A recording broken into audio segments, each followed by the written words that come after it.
classes. Ashley with the spotlight.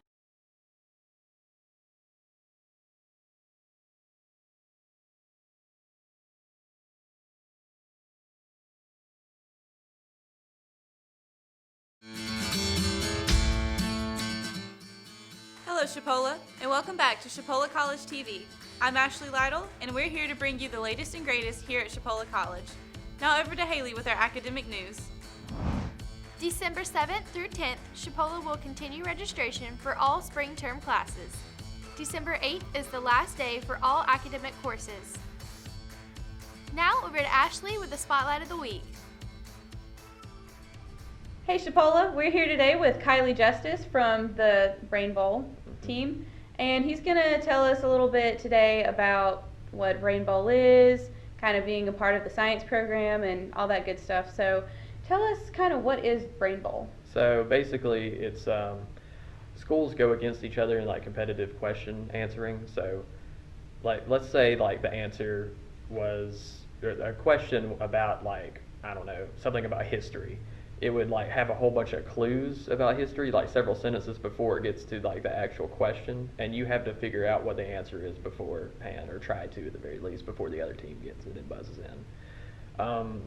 But yeah, other than that, it'd be a lot easier if I could actually show you guys, but I can't here. Oh, so. yeah. Do you get any prizes or any awards or anything for the... We used to before the pandemic, but you know, since we have to do things over the internet, it's hard to like, you know, give people books or, you know, some cash prizes or whatever. So Right. we can't really do that anymore. But the main prize would be like a trophy for Chipola or something like that. But yeah. Okay. So are there any levels to it, like any preliminaries or anything? Yeah, so different competitions or tournaments have different levels assigned to them. So early in the year, we usually have easier level tournaments, and it progressively gets harder and harder until it gets to state and like national competitions and stuff like that, which is when we used to go to Chicago, but obviously we can't now since the Right. pandemic happened. So. Well, hopefully things will get back to normal pretty soon and kids can start actually traveling and competing and stuff. Definitely. So what got you interested in Brain Bowl here at Chipola? Well, in high school, my English teacher just randomly just found me in the hallway and asked if I wanted to be on the Brain Bowl team at Cottondale. And, you know, I had no clue what it was, and I just accepted, and, you know, I kind of fell in love with it after that. And obviously Mr. Young, which is the head of the Brain Bowl here, you know, Mr. Stan Young, he teaches statistics and stuff.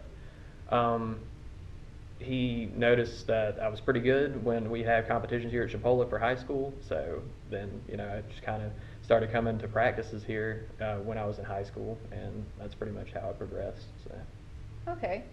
So from my understanding of it, it's kind of like Jeopardy a little bit, right? Yeah, it's kind of like Jeopardy, but you don't answer in the form of a question. Right. You just say the answer when you Okay. buzz in. So when you talk about Brain Bowl, what is something that you would kind of try to tell kids to get them interested in it? Oh, well,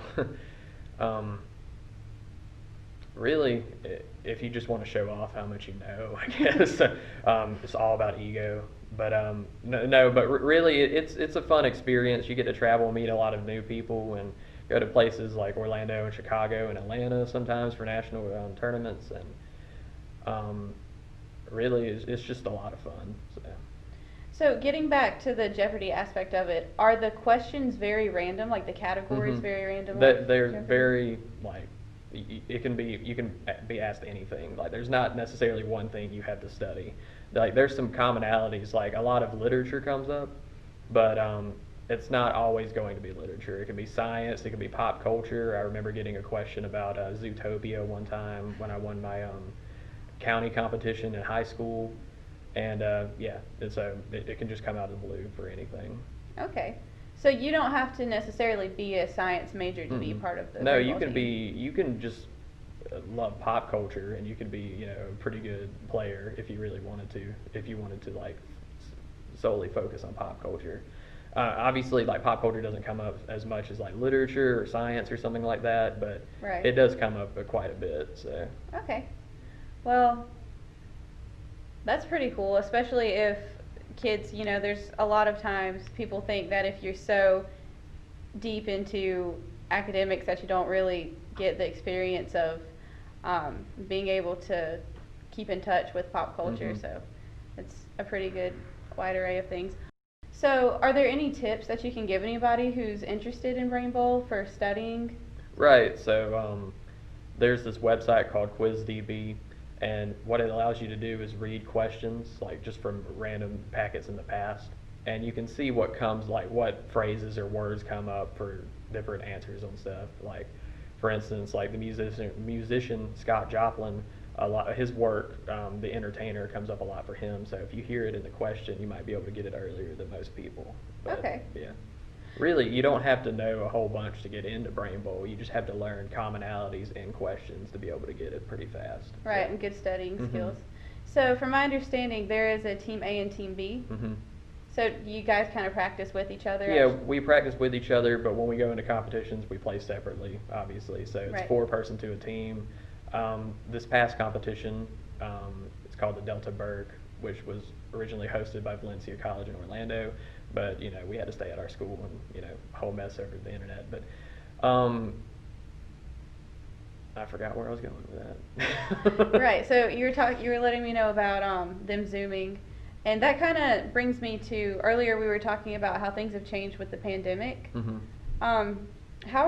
How's Brain Bowl handling that exactly? So we're using this website called Discord, which was originally like a website For gamers, Yeah, for yeah. people who play video games and stuff. But now we're using it as like the moderators are using it to read questions over the voice channel, and then we have to type in buzz and press enter for our buzzing instead of using like a traditional buzzer set how we usually would. But yeah, that's pretty much the only difference is we're just doing it over the internet now. So there's been some growing pains to that process. Like a lot of people aren't as tech savvy. Right. So a lot of older people who are the coaches for the teams have struggled to adjust to it. But other than that, it's getting there. It's going pretty smoothly as possible anyway. But Okay. Well, hopefully we can get back to having it regularly Mhm. soon. But thank you for coming in today yeah. and talking with us a little bit about that. And we'll see y'all later.